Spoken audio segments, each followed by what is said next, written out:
Drama tragedi pembunuhan Brigadir Joshua memasuki kisah baru. Tim khusus Polri telah menetapkan istri Ferdy Sambo, Putri Chandrawati, sebagai tersangka. Maka penyidik telah menetapkan saudari PC sebagai tersangka.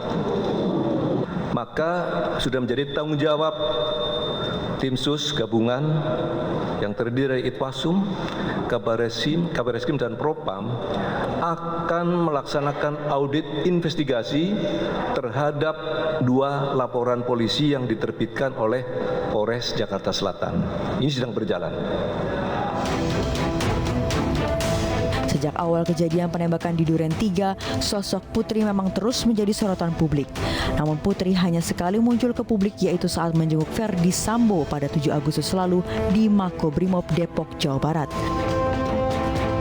Istri Ferdy Sambo tersebut bahkan sudah diperiksa tim sus sebanyak 3 kali dalam kasus pembunuhan Brigadir Joshua. Sejumlah bukti dikantongi Polri soal keterlibatan Putri.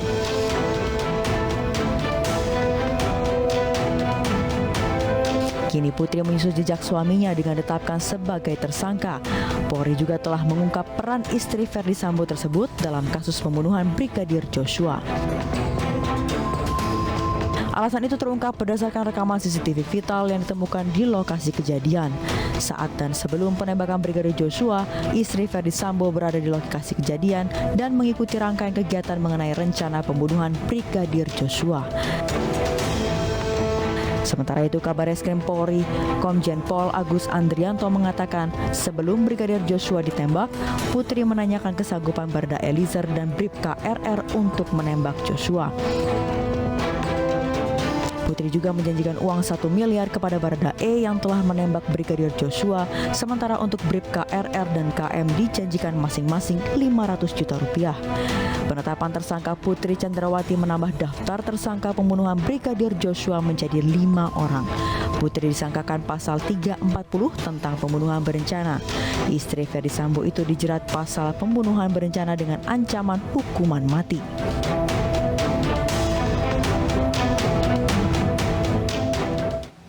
Bareskrim Polri telah menjabarkan peran Putri Chandrawati dalam kasus pembunuhan Brigadir Joshua. Hukuman apa yang tepat untuknya? Untuk membahasnya kami telah tergabung dengan pakar hukum pidana Prof. Muzakir. Selamat petang, Prof. Muzakir. Selamat petang, Assalamualaikum. Waalaikumsalam. Prof. Muzakir, sudah tepatkah kemudian pasal yang dijeratkan kepada Putri Chandrawati dalam hal ini pasal pembunuhan berencana, pasal 340, subsidiar 338, dan jungto pasal 55 dan 56 KUHP?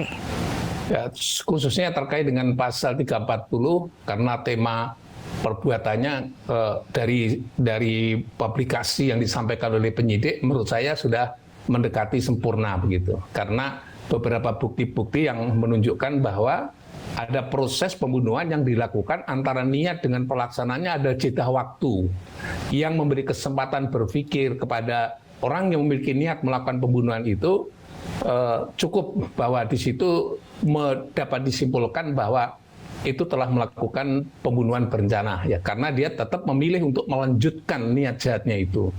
Yang kedua, peran dari Ibu PC tadi itu menunjukkan bahwa kalau yang sudah diurai oleh penyidik, kalau diklasifikasi itu menjadi 3 golongan, atau 3 kelompok yang meyakinkan bahwa beliau ini terlibat.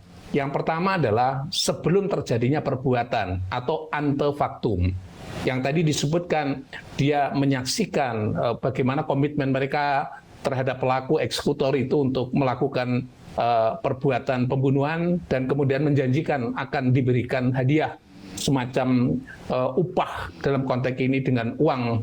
Itu sudah menunjukkan bahwa dia keterlibatannya sudah cukup untuk dilakukan. Yang kedua adalah pada saat eksekusi dilakukan, dia menyaksikan dari lantai 3. Nah, saya kira ini lebih menyempurnakan. Begitu dia sudah tahu bahwa itu ada pembunuhan, tapi bukannya malah dia menyaksikan, dan setelah menyaksikan dia tidak melakukan pelaporan atau pemberitahuan kepada aparat penegak hukum. Ini menjadi membuktikan yang kedua, namanya faktumnya ya. Yang tadi ante faktum, ini faktumnya. Post faktumnya apa? Yang tadi sudah disebutkan, kalau dia sudah mengeksekusi itu ternyata dia tidak melaporkan juga. ya entah jeda waktu yang sekian lama, sehari, 2 hari, semuanya tidak memberitahukan itikat baik untuk menyampaikan kepada aparat penegak hukum. Malah justru sebaliknya, dia melaporkan pada korban bahwa korban telah melakukan tindak pidana pelecehan seksual. Itu menggambarkan bahwa ujung terakhir setelah dia peristiwa terjadi post factumnya, itu malah justru mengalihkan perhatian dari pembunuhan berencana adalah pada tindak pidana yang lain yang seolah-olah dilakukan oleh korban. Sehingga korban itu istilah bahasanya dibenarkan, dijustifikasi kalau dia dimatikan. Kira-kira kalau modusnya seperti itu. Saya kira itu apakah masih ada potensi tindak pidana lain yang diceratkan kepada Ibu Putri, Prof? Salah satunya terkait dengan pelaporan palsu. Benar. Jadi itu sesungguhnya kalau dia dilihat dari proses perbuatannya sebelum, pas, pada saat, dan juga setelah melakukan perbuatan itu, menurut saya banyak tindak pidana yang dilibatkan. Yang pertama, perencanaan melakukan tindak pidana. Pada saat dia tidak pidana, itu keterlibatan dia dalam meyakinkan untuk melakukan tindak pidana itu. Dan setelah itu dia termasuk kategori pelaku yang diklasifikasi sebagai obstruction of justice, ya. Jadi karena apa? Karena dia mencoba mengalihkan perhatian dari yang semula dia konsentrasi pada pembunuhan berencana, dia ikut serta dalam kaitannya dengan obstruction of justice dengan mengalihkan, melaporkan tindak pidana itu. Jadi kalau konsentrasinya adalah matinya orang, tadi akan mengalihkan dengan cara yang lain. Sementara yang lain obstruction of justice-nya dengan cara yang lain pula gitu. Tapi laporannya malah justru dia melaporkan, dan laporan itu sebagai tindak pidana berdiri sendiri yang dilanjutkan dengan adanya tindak pidana gratifikasi atau suap gitu. Jadi menurut saya ada serangkaian tindak pidana begitu. Baik, Prof, satu hal bahwa sampai saat ini Putri Chandrawati belum ditahan. Sebenarnya apakah penahanan bisa dilakukan jika tersangka dalam kondisi sakit alasannya? Jadi tahanan itu ada beberapa kategori, ya. Apakah dia ditahan secara fisikly di dalam ruang tahanan atau ditahan di dalam rumah sakit. Juga sesungguhnya kalau dia sakit tapi status tahanannya dimasukkan dalam rumah sakit juga nggak apa-apa gitu ya. Kalau kekhawatiran tadi merusak barang bukti atau yang lain-lain yang ada alasan untuk menahan, menurut saya bisa ditahan, tapi penahanannya dimasukkan dalam rumah sakit gitu ya, untuk disembuhkan begitu. Jadi tidak terus dibiarkan begitu saja, tapi status itu menjadi penting ya. Kalau sudah status ditahan, kalau dia sakit ditahan di rumah sakit, karena ini tindak pidana yang kategori berat yang bisa diancam dengan pidana mati gitu ya. Agar supaya nanti ini penyidik bisa konsentrasi, ya bisa disembuhkan oleh tim dari penyidik, ya istilah bahasanya kedokteran dari penyidik yang mungkin bisa melibatkan dokter yang sebelumnya begitu. Artinya harus ada jemput paksa kah, Prof, atau seperti apa bentuk penahanan yang harus dilakukan terhadap tersangka? Ya, kata-kata jemput paksa bisa disebutkan demikian. Tapi yang paling penting secara hukum itu, boleh nggak orang sakit yang seperti itu ada alasan untuk menahan? Kalau saya berpendapat bahwa dari sisi ilmu pengetahuan ini, lihat sakitnya itu seperti apa. Kalau sakitnya itu yang tidak mungkin bisa ditahan, ya di status digeser. Dia di dalam rumah sakit, tapi statusnya dalam tahanan gitu. Status tahanan tapi disembuhkan di rumah sakit yang menjadi tanggung jawab penyidik begitu. Tapi kalau ini nanti sakit disembuhkan oleh dirinya sendiri, jadi penyidik ini statusnya hubungannya dengan dia apa begitu. Jadi karena dia masih bebas kemana-mana kalau tanpa ada proses menahannya. Itu kan bisa digeser menjadi misalnya tahanan kota, tahanan rumah, atau tahanan rumah sakit. Jadi supaya ada semacam apa ya? Semacam ada treatment juga, penyidik juga membantu treatment juga agar supaya ada kontrol begitu. Ini sakitnya sampai seberapa sehingga dia tidak bisa diproses lanjut atau tidak. Ini bukan hanya keterangan dokternya pribadi, tapi juga keterangan dokter dari penyidik. Ya, Prof, artinya kalau tidak dirawat di rumah sakit, misalnya memang yang bersangkutan berada masih di rumahnya, sebenarnya penahanan bisa saja dilakukan di rumah tahanan. Bisa di rumah tahanan, kalau dia sakit yang memerlukan perawatan khusus, bisa juga ditahan di rumah.